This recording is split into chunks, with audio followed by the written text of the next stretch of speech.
Hari esok itu adalah hari akhirat. Apa yang telah kita persiapkan untuk hari akhirat kita. Wal tanzur nafsun ma qaddamat lighad wattaqullah. Dan Allah perintahkan kepada kita untuk bertakwa kepada Allah. Diulang lagi. Di awal tadi sudah disebutkan, wahai orang-orang yang beriman, bertakwa kepada Allah.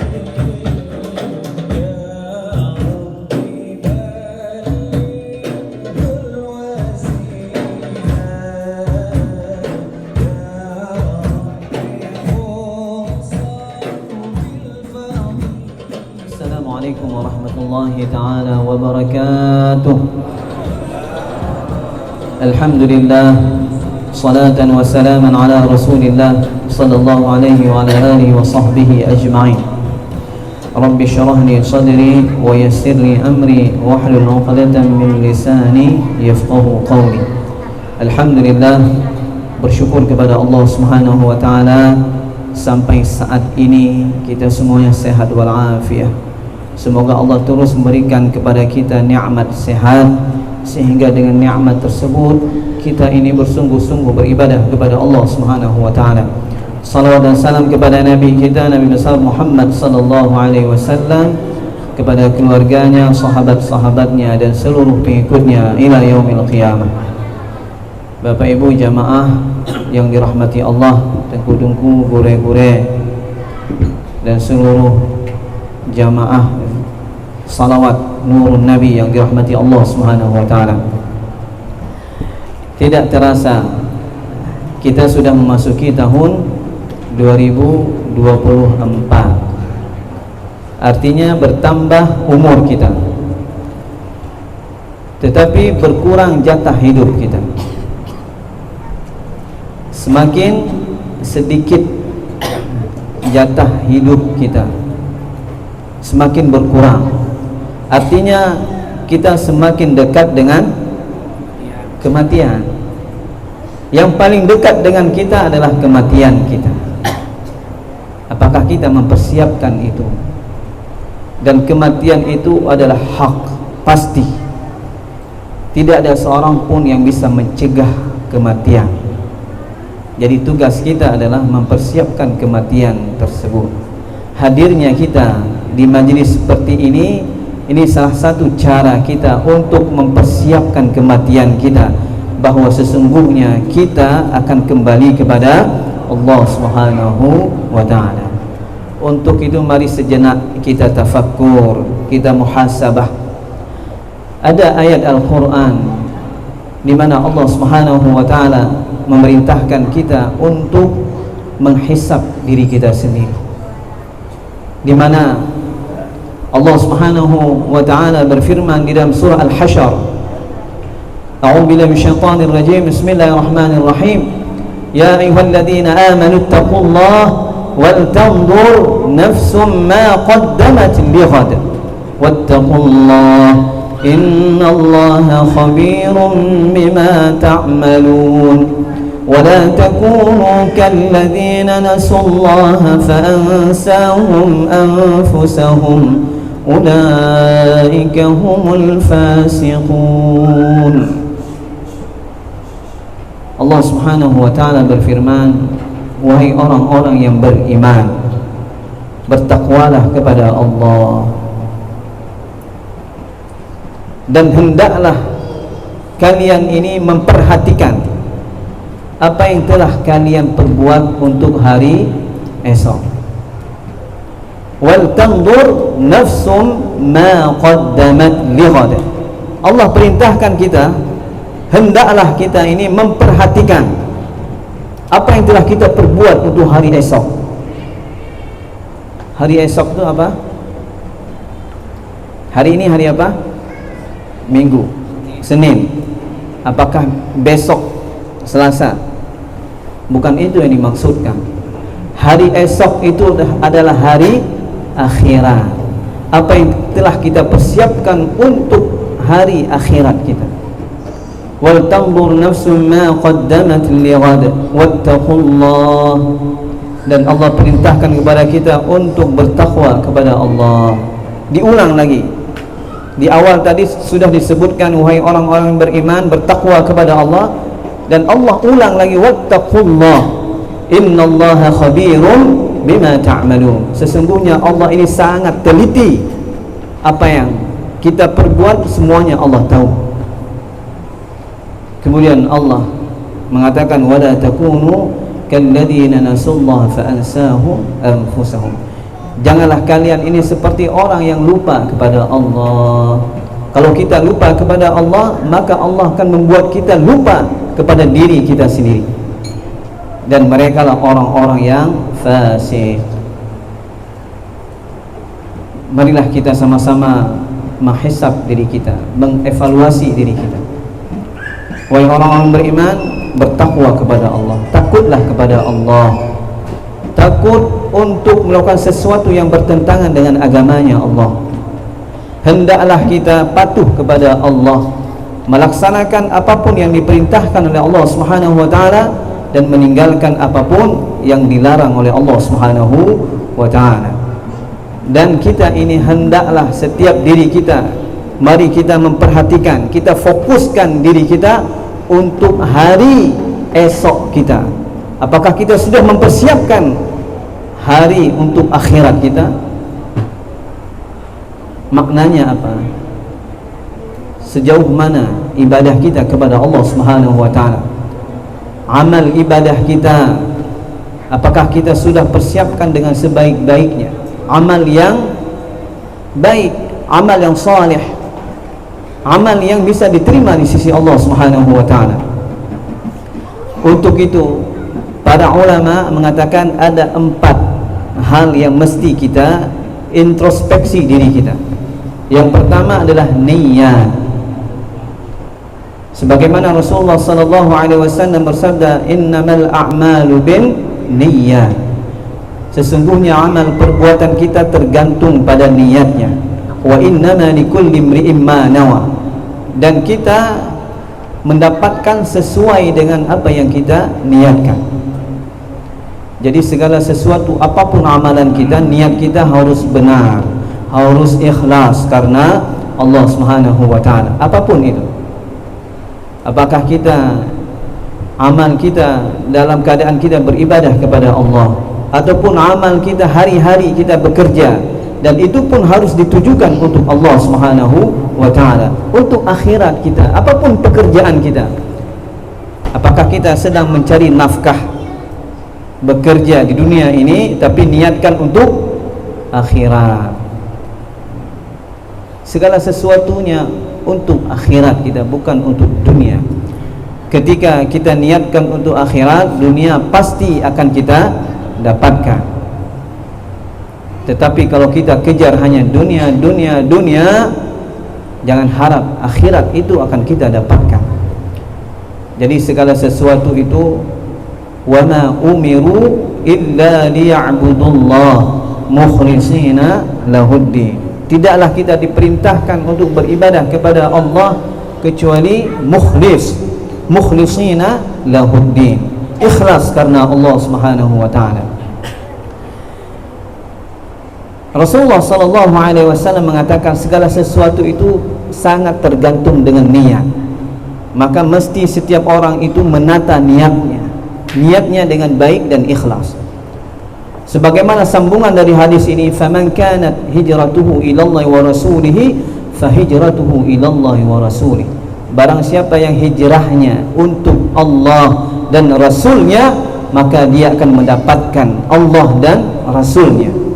Artinya kita akan mendapatkan pahala, akan mendapatkan ridhanya Allah, akan mendapatkan cintanya Allah dan cintanya Rasulullah sallallahu alaihi wasallam. Wa man kanat hijratuhu ila dunya yusibuha aw imra'atin yankihuha fahijratuhu ila ma hajara ilaih.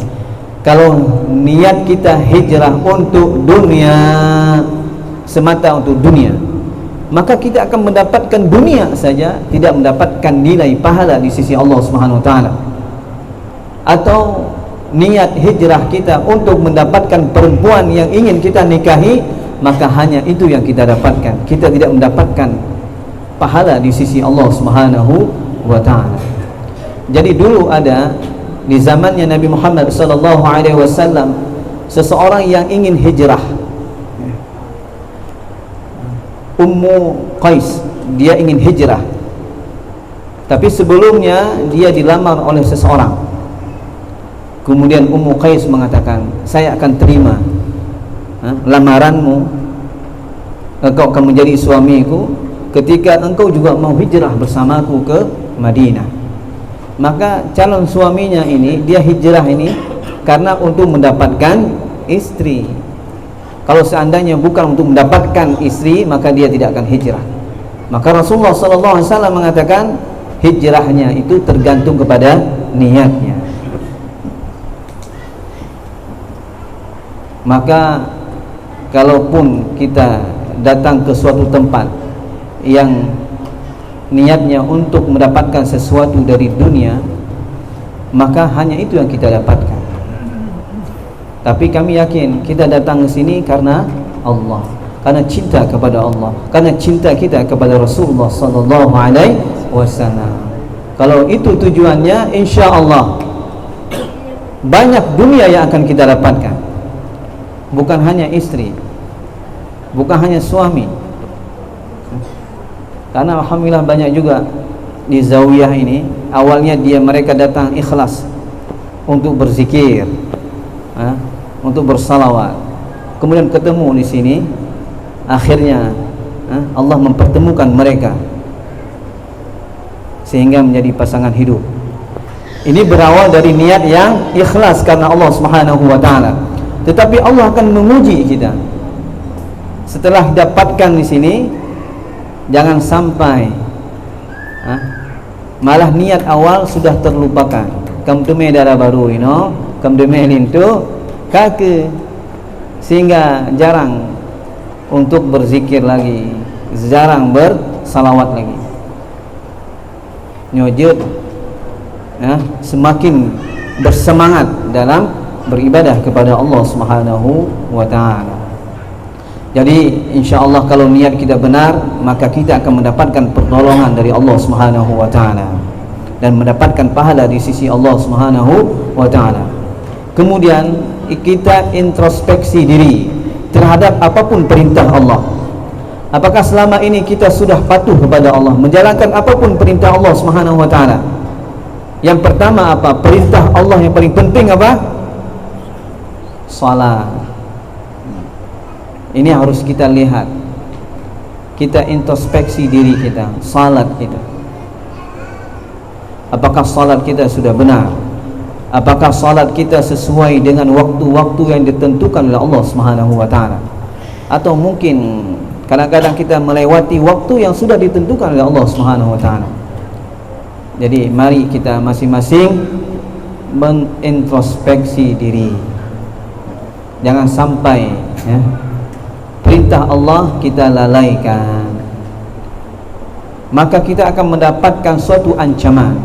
Fawailul lil musallin alladzina hum an salatihim sahun. Maka celakalah bagi orang-orang yang salat. Dia salat tapi Allah bilang dia celaka. Siapakah mereka? Mereka yang melalaikan salatnya, main-main dengan salat. Mereka tidak memenuhi perintah Allah dengan sebaik-baiknya. Jadi ini namanya sedikit mengabaikan Allah, tidak menghargai perintah Allah, tidak menghormati perintah-perintahnya Allah Subhanahu wa taala, maka mereka adalah orang-orang yang rugi. Kemudian ketahuilah sebagaimana Rasulullah sallallahu alaihi wasallam bersabda, "Awwalu ma yuhasabu bil 'abdu yaumal qiyamah as-shalah." Yang pertama sekali dihisab bagi seorang hamba nanti di yaumil qiyamah apa? Salat. fa in salahat salaha lahu sa'iru 'amali wa in fasadat fasada lahu sa'iru 'amali. Kalau salatnya baik, maka seluruh amalannya baik. Kalau salatnya rusak, maka semuanya rusak, amal kita rusak semuanya. Jadi ini salat, maka kita mesti jaga salat ini. Jadi saya menasihati malam ini khususnya diri sendiri. Saya menasihatkan diri sendiri untuk menjaga salat.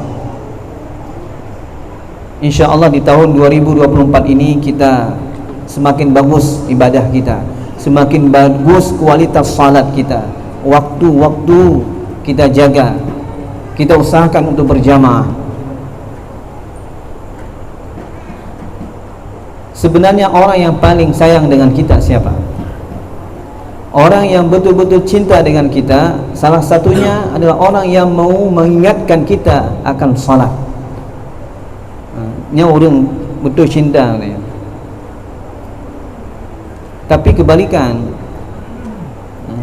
kita terlalu sayang sama anak kita sehingga Allah beda bego herak pulang, herak mengadang, beda bego tayang. Ini sama artinya kita tidak mencintai anak kita. Kalau kita mencintai anak kita, maka bangunkan dia, ajak dia salat, wajib berjamaah bersama dengan kita. Jadi seorang suami mengingatkan istrinya tentang salat, ini bentuk cintanya kepada istrinya. Begitu juga sebaliknya. InsyaAllah kita sering diingatkan oleh pasangan-pasangan kita untuk melaksanakan salat. Sebagaimana Allah Subhanahu wa taala juga berfirman, wa'mur ahlaka bis-shalah wastabir 'alaiha la nas'aluka rizqan nahnu narzuquk wal 'aqibatu lil muttaqin. Wa'mur ahlaka bis-shalah, perintahkan keluarga-keluargamu untuk salat. Ini perintah Allah. Wa'mur ahlaka bis-shalah wastabir 'alaiha, perintahkan keluargamu untuk salat dan bersabarlah dalam mengerjakan salat. Jadi kita diperintahkan oleh Allah bukan hanya salat sendiri, kita asik, kita khusyuk diri kita sendiri, tapi keluarga kita tidak ajak untuk salat. Ajaklah mereka salat bersama dengan kita dan bersabar, kata Allah, bersabarlah dalam mengerjakan salat. Ada waktu-waktu kadang-kadang kita ni malas, waktu-waktu kadang bad mood, na wate-wate lah lemah, maka Allah bilang sabar kalian. Mungkin dalam keadaan dingin, mungkin dalam keadaan sakit, mungkin dalam keadaan yang sangat menyusahkan, sabarlah untuk melakukan itu. Kemudian Allah singgung apa? La nas'aluka rizqan, kami tidak minta rezeki kepada kamu, kata Allah. Yang diminta Allah apa? Salat. Allah tidak minta untuk kita bayar. Allah telah memberikan nafas kehidupan kepada kita. Allah telah memberikan nikmat-nikmat yang banyak. Allah tidak minta untuk membalasnya. Allah tidak minta rezeki kepada kita, tapi Allah yang memberikan rezeki kepada kita. Artinya apa? Orang yang jaga salatnya, maka akan dijaga rezeki oleh Allah Subhanahu wa taala. Orang yang menjaga salatnya, maka akan dijaga oleh Allah Subhanahu wa taala, akan dilindungi oleh Allah Subhanahu wa taala. Jangan khawatir, jaga salat, maka Allah akan penuhi kebutuhan hidup kita. Rezeki kita semuanya lancar dengan salat. Kenapa selama ini rezeki kita tidak lancar, rezeki kita tidak barakah? Mungkin salat kita tidak benar, salat kita main-main. Kita tidak memfokuskan diri kita untuk betul-betul menghargai perintahnya Allah Subhanahu wa taala. Ini yang pertama, dan ini yang akan dihisab oleh Allah. Kalau salat kita benar, semuanya benar. Sehebat apapun sedekah kita, sehebat apapun zakat kita, puasa kita, zikir kita, salawat kita, kalau salatnya enggak benar, salat kita main-main, tidak akan diterima di sisi Allah Subhanahu wa taala. Jadi mari kita jaga salat. Wal aqibatu lil taqwa. Dan itu diberikan kepada siapa? Kepada orang-orang yang bertakwa.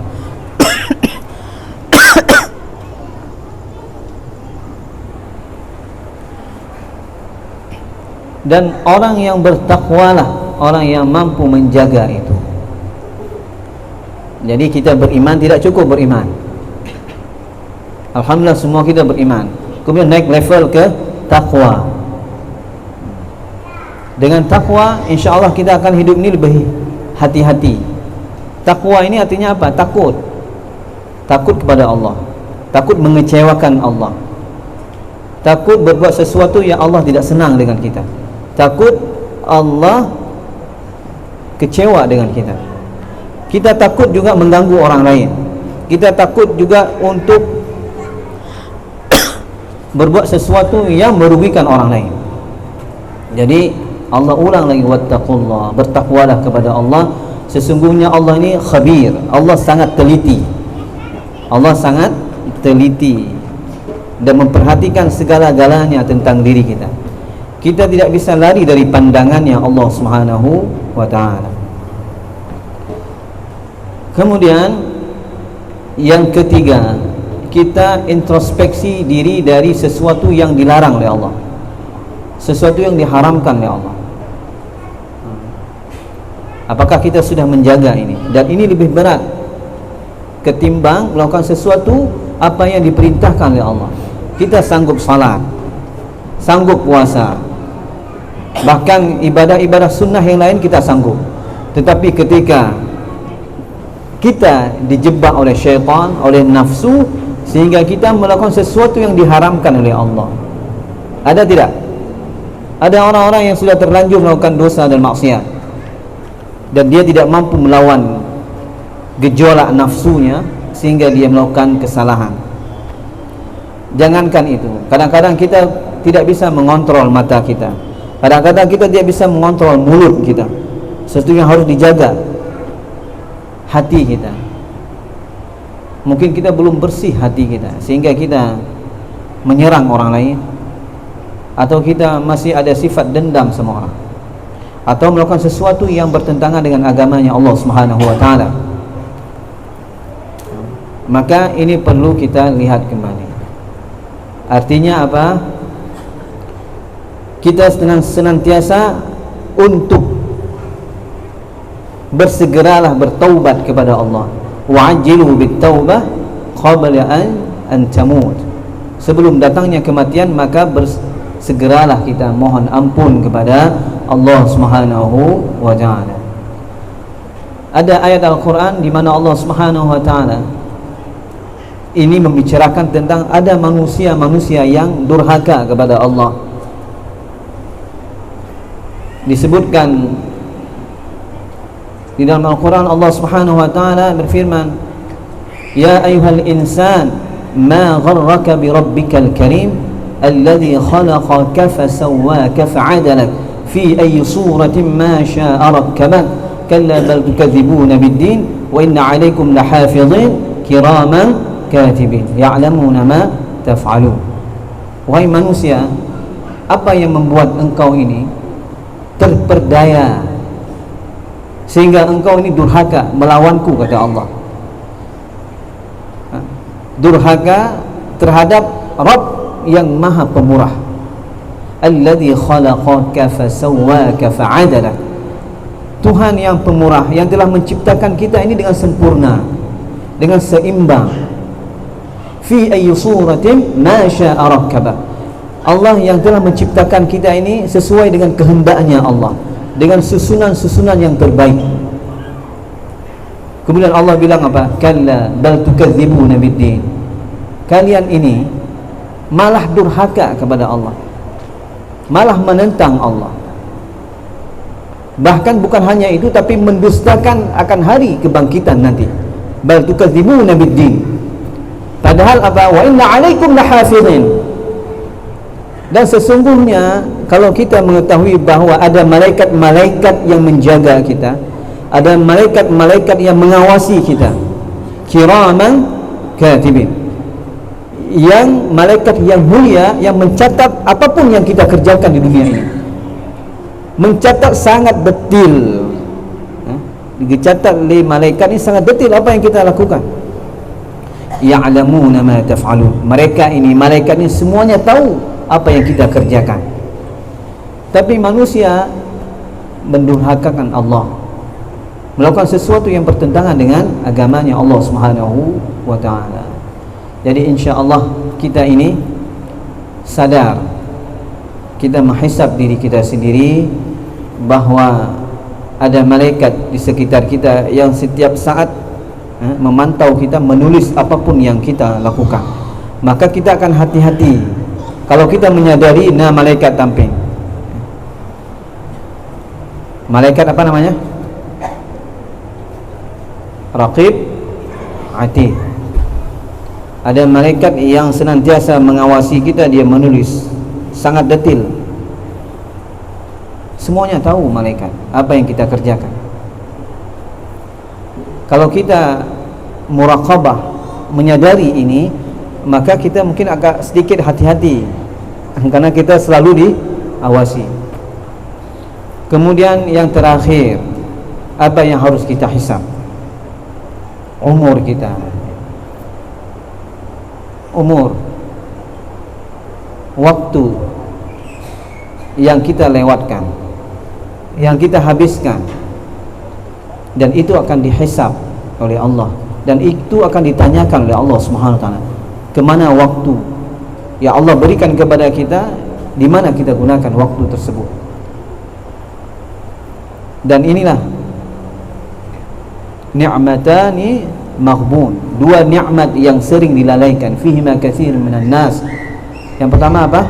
As-sihah wal farah, yaitu waktu kita sehat.